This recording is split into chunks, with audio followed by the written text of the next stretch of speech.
नमस्कार दोस्तों। काफ़ी टाइम में वीडियो लेके आए हैं। तो सोचा कि क्यों ना एक ऐसा कंटेंट लेके आया जाए जो करंट मार्केट की सिचुएशन के हिसाब से और जो इन्वेस्टर्स है उनके हिसाब से बहुत अच्छा हो, नया हो और बहुत अलग हो थोड़ा सा। हम इस वीडियो में देखेंगे कि क्यों मल्टी एसेट फंड्स जो है वो लो वोलेटिलिटी में इक्विटी के कंपैरिजन में अच्छा रिटर्न दे देते हैं, या इक्विटी जितना रिटर्न दे देते हैं विद लो वोलेटिलिटी। तो पहले तो ये समझेंगे कि मल्टी एसेट फंड्स होते क्या है। 3 असेट क्लासेस में अपना पैसा डिप्लॉय करना पड़ता है फंड मैनेजर को। 3 असेट क्लासेस कोई भी हो सकती है, डेट, इक्विटी, नॉर्मली जो होती है वो डेट, इक्विटी और गोल्ड या सिल्वर होता है। तो कोई भी 3 असेट क्लासेस में मिनिमम 10% उसको पैसा डिप्लॉय करना पड़ता है। तो उससे क्या होता है कि एक डाइवर्सिफिकेशन आता है, इन्वेस्टर्स को थोड़ा सा वोलेटिलिटी कम हो जाता है, क्योंकि जैसे इक्विटी परफॉर्म नहीं कर रहा है तो गोल्ड परफॉर्म करेगा। जब दोनों परफॉर्म नहीं करेंगे तो डेट से कुछ रिटर्न आता रहेगा। तो उससे क्या होगा कि आपके पोर्टफोलियो को जितना नीचे जाना चाहिए उतना वो एकदम से नीचे नहीं जाता है, या मार्केट में जब करेक्शन आता है तो आपको डेट से और गोल्ड से इनसे सपोर्ट मिलता है एक। और जब गोल्ड अंडर परफॉर्म करता है तो इक्विटीज से रिटर्न आता है। तो इससे क्या होता है कि एक मिक्स क्रिएट होता है, और वो मिक्स आपकी वोलेटिलिटी कम करता है, और रिटर्न आपके सिमिलर जो इक्विटी रिटर्न्स होते हैं उसके अकॉर्डिंग ही आते हैं, उसके इक्वली ही आते हैं। तो सबसे पहले अपन स्लाइड्स के थ्रू, स्लाइड्स जो है डेटा में आपको जो प्रेजेंट करूंगा, that is proprietary tool of DSP mutual fund. उन्हीं का वो डेटा है, डीएसपी नेत्र। आप डीएसपी म्यूचुअल फंड की वेबसाइट पे जाके खुद भी आप वो डेटा पढ़ सकते हैं, रीड कर सकते हैं। बहुत ही इंफॉर्मेटिव डेटा है, मेरे हिसाब से सबको पढ़ना चाहिए। बट अभी के लिए हम उस डेटा में जाके देखेंगे कि करंट मार्केट सिचुएशन क्या है, और मल्टी एसेट फंड्स है वो कैसे लो वोलेटिलिटी के साथ में ज़्यादा रिटर्न्स क्रिएट करते हैं। तो चलिए देखते हैं स्लाइड्स को, और उसके बाद में अपन आगे आके बात। ये जो स्लाइड है वो डीएसपी म्यूचुअल फंड का प्रोप्राइटरी टूल है और पब्लिक डोमेन में अवेलेबल है। आप जाके डीएसपी म्यूचुअल फंड की वेबसाइट पे आप देख सकते हैं इसको। I am using it because मुझे ये बहुत ही इंफॉर्मेटिव लगा करंट मार्केट सिचुएशन को समझने के लिए, कि क्या करंट मार्केट सिचुएशन अभी के सिनेरियो में चल रही है, और हाउ म्यूचुअल फंड इन्वेस्टर और कॉमन इन्वेस्टर उसको कैसे एक मोनेटाइज कर सकता है करंट मार्केट सिचुएशन को, और किस तरह से अपने जो फंड्स हैं उनको डाइवर्ट करके better returns with low volatility generate कर सकता है। तो पहली स्लाइड आप देखोगे, ये पहली स्लाइड नहीं है, ये स्लाइड में कोई तीसरा चौथा पांचवा या कोई होगा स्लाइड नंबर। बट मैं इसको पहले यूज़ कर रहा हूँ करंट मार्केट सिचुएशन को समझने के लिए। कि आप देखिए यहाँ पे आप देखोगे तो 370 दिन हो गए निफ्टी 50 को, जब हम 200 डे मूविंग एवरेज के ऊपर चल रहे हैं। और डिस्टेंस फ्रॉम 200 मूविंग डे अगर अपन देखें तो 12% का है अभी के लिए। अब ये क्यों एक अलार्मिंग सिचुएशन है या अलार्मिंग टाइम है, अपन देखें तो कभी भी जब मार्केट 300, 350 या 400 के आसपास दिन के आसपास जाता है, जब 200 डे मूविंग एवरेज के ऊपर रहता है 300-400 दिन से, तो बाद में मार्केट में एक करेक्शन आती है, और वो करेक्शन थोड़ी सीवियर भी होती है, नॉर्मल भी होती है। वो डिपेंड करता है कि कितनी आती है, बट करेक्शन ज़रूर आती है। आप लास्ट टाइम देखिए 402 दिन तक मार्केट रहा था 200 डे मूविंग एवरेज के ऊपर, और उसके बाद में करेक्शन आई और मार्केट नीचे आ गया। अभी के सिचुएशन में कब तक ये रहेगा, 200-400 दिन के ऊपर जाएगा नहीं जाएगा ये हम नहीं कह सकते। बट अपने को ये एक पहले ही एक अंडरस्टैंड करके चलना होता है कि हाँ, मार्केट ओवर वैल्यूड है और काफ़ी टाइम से 200 डे मूविंग एवरेज के ऊपर है। अगर कोई टेक्निकल एनालिसिस जानता है तो 200 डे मूविंग एवरेज क्या होता है वो अच्छे से समझता होगा। दूसरी जो चीज़ अपने को इंडिकेट करती है कि मार्केट ओवर वैल्यूड है, वो है आईपीओज। अभी के टाइम में अगर आप आईपीओ देखोगे तो लास्ट 12 मंथ में कंज्यूमर आईपीओ 36% ज़्यादा थे, एडिशनल ऑफरिंग्स 26%, टोटल 33% आईपीओ ज़्यादा थे। 63% of fund raise in last year IPO से आए हैं। 63, इमेजिन, मतलब आईपीओ इतने ज़्यादा आते हैं वो बुरी चीज़ नहीं है। आईपीओ आते हैं, मार्केट की ब्रेथ बढ़ती है, मार्केट में कंपनीज बढ़ती है, लेकिन कोई भी प्रमोटर सस्ते औने पौने दाम पे बुल मार्केट में तो आईपीओ मैंने देखा नहीं जो अपना स्टेक सेल करता होगा। कोई नहीं करता है, फंड रेज करते हैं बुल मार्केट में तो इजी कैपिटल और सस्ता कैपिटल उठाने के लिए ही करते हैं। एक और चीज़ है जो इंडिकेट कर रही है अपने को कि मार्केट ओवर वैल्यूड है, वो है प्रमोटर सेल। प्रमोटर सेल कैसे कि आप ये जो ब्लू लाइन है उसको देखिए कि कितने प्रमोटर्स ने 12 महीने में कितना सेल किया है, अपना स्टेक सेल किया है। और आप ये देखोगे कि लगभग लगभग 1,40,000 करोड़ के समथिंग अपना स्टेक सेल किया है पिछले कुछ साल में, पिछले साल में सॉरी, अब प्रमोटर्स ने डाइल्यूट किया है अपना इक्विटी। अब कोई भी प्रमोटर अगर अपना इक्विटी डाइल्यूट करता है, अपना स्टेक सेल करता है, तो उसमें सीधा सीधा अपने को ये समझना चाहिए कि अगर अपनी ही कंपनी है तो अपन सस्ते भाव में कभी डाइल्यूट नहीं करेंगे। अगर अपने को 1 करोड़ का 10 करोड़ मिल रहा है तो ही अपन करेंगे। कोई भी प्रमोटर इतना जल्दी स्टेक सेल नहीं करता है।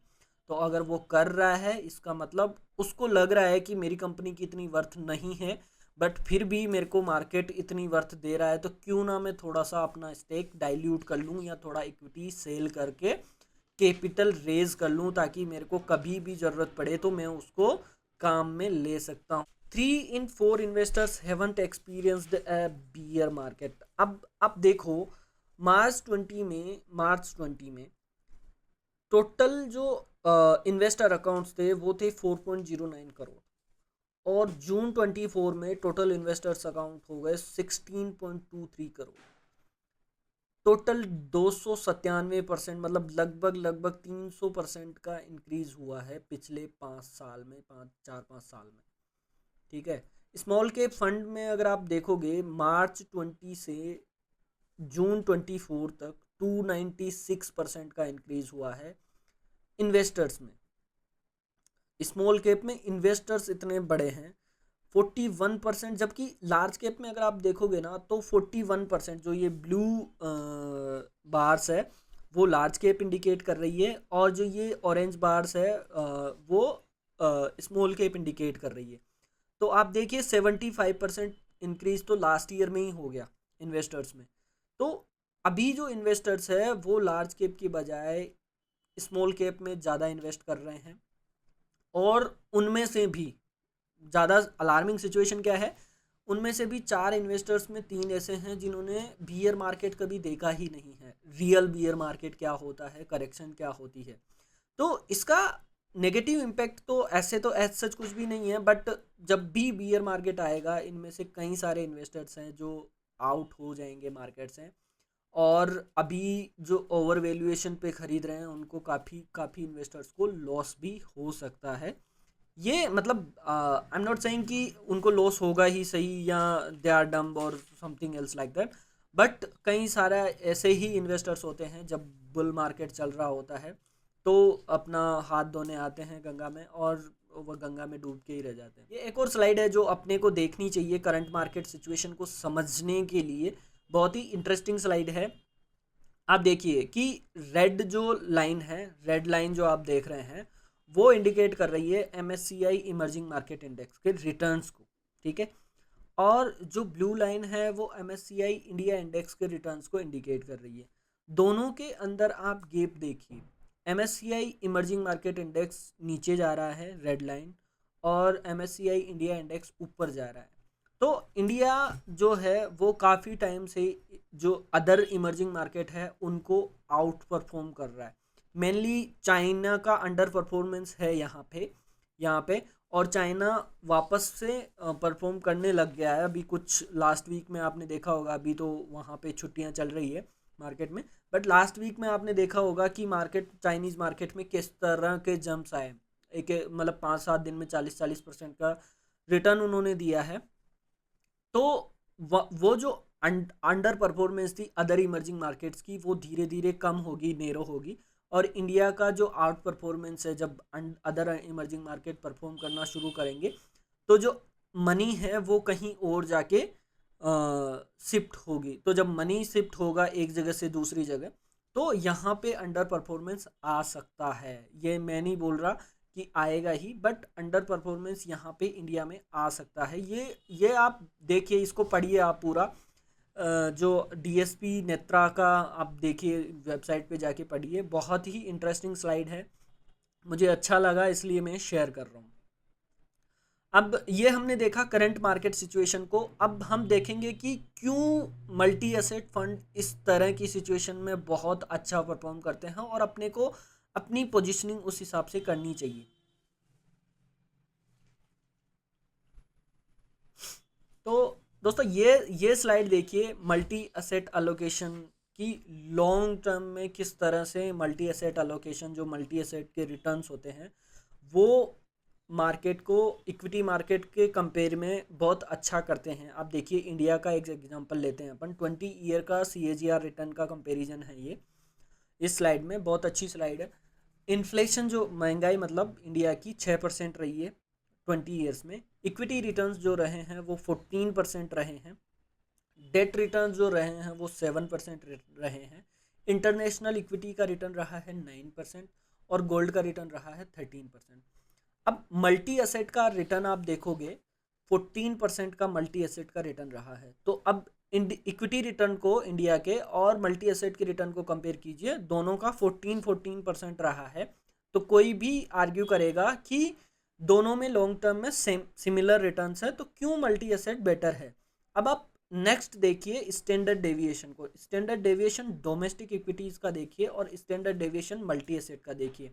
डोमेस्टिक इक्विटीज़ का स्टैंडर्ड डेविएशन है 21% और मल्टी एसेट का स्टैंडर्ड डेविएशन है 13%। अब स्टैंडर्ड डेविएशन क्या दिखाता है, जितना ज़्यादा स्टैंडर्ड डेविएशन मतलब उतनी ज़्यादा वोलेटिलिटी रही है उतना रिटर्न जनरेट करने के लिए।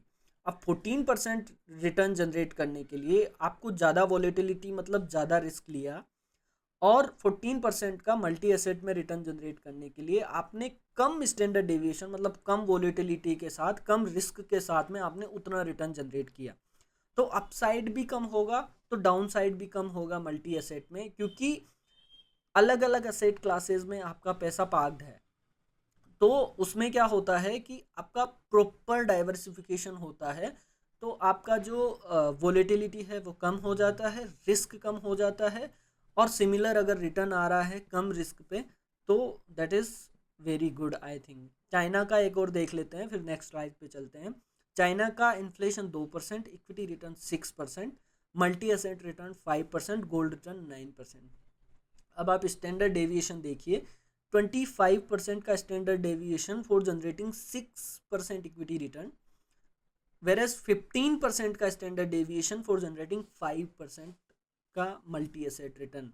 अब स्टैंडर्ड डेविएशन को आप ये देखिए, रिटर्न जितना ज़्यादा उतना अच्छा, स्टैंडर्ड डेविएशन जितना कम उतना अच्छा। सिंपल लैंग्वेज में आप ये समझिए इसको। नेक्स्ट स्लाइड पे चलते हैं।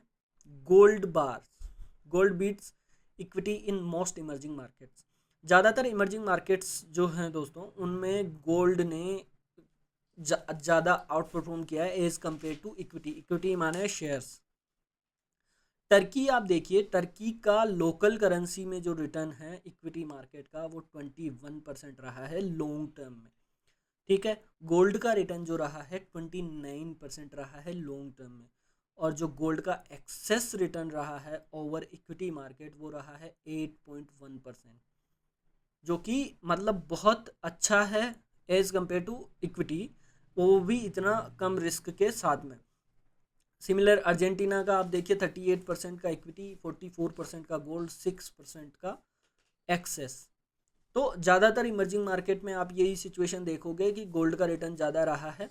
इंडिया इज़ एन एक्सेप्शन, जहाँ पे इक्विटीज़ का रिटर्न 13.8% है और गोल्ड का रिटर्न 12.3% है, और गोल्ड का जो रिटर्न है वो 1.5% इक्विटी से कम है। नेक्स्ट फ्यू इयर्स में हो सकता है गोल्ड ज़्यादा return they, equity come return they, but I hope कि मैं मुझे जो लगता है कि इंडिया में इक्विटीज़ का रिटर्न ज़्यादा रहेगा। मुझे ऐसा लगता है। अब हो सकता है कुछ भी हो सकता है, बट फिर भी अभी के सिचुएशन में गोल्ड, अभी जो ओवर परफॉर्मेंस है जो इक्विटीज़ का ओवर परफॉर्मेंस है इंडिया में, उसको देखते हुए आगे आने वाले टाइम में कुछ टाइम के लिए इंडिया में भी गोल्ड ज़्यादा परफॉर्म कर सकता है। तो देखा दोस्तों, हमने स्लाइड्स देखे, हमने सारी म्यूचुअल जो हाइब्रिड कैटेगरी में मल्टी एसेट फंड्स आते हैं उनको देखा कि कैसे वो वर्क करते हैं और कैसे किस तरह से अपने को अच्छे रिटर्न्स मिलते हैं उनमें। तो अब हम बात करेंगे 3 म्यूचुअल फंड्स जो मल्टी एसेट फंड जिनकी स्कीम्स है, और 3 मल्टी एसेट फंड स्कीम्स जिनका क्या रिटर्न रहा है और किस तरह से अपन उनको इस अपॉर्चुनिटी को मोनेटाइज कर सकते हैं। पहला जो म्यूचुअल फंड है, जब भी मल्टी एसेट फंड की बात मैं करता हूँ तो सबसे लंबा लंबा चला हुआ आ रहा है, क्योंकि अभी कई सारे म्यूचुअल फंड है जिन्होंने मल्टी एसेट फंड्स लॉन्च किए हैं, बट आईसीआईसीआई प्रूडेंशियल का पहले से एक मल्टी एसेट फंड चलता हुआ आ रहा है। उसका नाम है ICICI prudential multi asset fund. 5 year का जो आप सी ए जी आर रिटर्न देखोगे, लगभग 23-24% का उसका सी ए जी आर रिटर्न है, और ए यू एम लगभग लगभग उसका 48,000 करोड़ का ए यू एम है। तो अच्छा फंड है, काफ़ी लॉन्ग टर्म उसका ट्रैक रिकॉर्ड भी है, और फंड मैनेजर भी एस नरेन बहुत अच्छे फंड मैनेजर माने जाते हैं। वो उसको ICICI prudential multi asset fund को चलाते हैं। एक्सपेंस रेशियो आपका 0.72% है। तो एक तो ये हो गया जो आप देख सकते हैं अभी के करंट मार्केट सिचुएशन के हिसाब से। हाइब्रिड म्यूचुअल फंड्स की कैटेगरी में आते हैं मल्टी एसेट फंड। दूसरा है SBI multi asset fund. AUM इनका 6,000 करोड़ के समथिंग है, और एक्सपेंस रेशियो 0.52% का है। 5 ईयर का जो रिटर्न है सी ए जी आर वो 16.22% का है। अब देखो, आईसीआईसीआई प्रूडेंशियल का 23% है, हो सकता है आगे आने वाले टाइम में वो कम परफॉर्म करे, या किस तरह से वो perform, under performance out performance चलती रहती है। एसबीआई का 16.22% का रिटर्न है, वो भी बुरा नहीं है, अच्छा है as compare to other asset classes जहाँ पे हम इन्वेस्ट करते हैं, एज कम्पेयर टू एफडी और इंडेक्स। अपना पर्पस क्या होता है इक्विटी में इन्वेस्ट करने का या मल्टी एसेट में इन्वेस्ट करने का? अपना पर्पस होता है to beat the index, index को बीट करना। इंडेक्स का 13-14% का average, on an average return है इंडिया में। तो अगर अपन इक्विटी में इन्वेस्ट कर रहे हैं तो किसी भी फंड के थ्रू अपना पर्पस वही होता है। 16.22 is not a bad return in 5 year. तो एसबीआई का मल्टी एसेट फंड भी आप देख सकते हैं। तीसरा फंड है जो डीएसपी का है, DSP multi asset fund. New launch हुआ है, और इसी वजह से ये 3rd नंबर पे है। हो सकता है कि अगर इसका ट्रैक रिकॉर्ड होता तो मैं इसको 1st नंबर पे डालता, बट 3rd नंबर पे है क्योंकि इसका पास्ट ट्रैक रिकॉर्ड नहीं है। बट 1 ईयर का रिटर्न लगभग लगभग 33% के आसपास है। 2,000 करोड़ का इनका एयूएम है, और एक्सपेंस रेशियो बहुत ही नेग्लिजिबल है, 0.27% के आसपास। तो डीएसपी का मल्टी एसेट फंड भी आप देख सकते हैं। ऑब्वियसली आपको अपने जो फाइनेंशियल एडवाइज़र है उनसे कंसल्ट करके ही देखना है, जो भी लेना है या नहीं लेना है वो आपका एंड कॉल होगा। तो ये एक डिस्क्लेमर है, आप अपने फाइनेंशियल एडवाइज़र से ज़रूर कंसल्ट कीजिए। दोस्तों, वीडियो अच्छा लगे तो लाइक शेयर एंड सब्सक्राइब के ज़रूर कीजिए, और जितना ज़्यादा हो सके शेयर कीजिए। Thank you.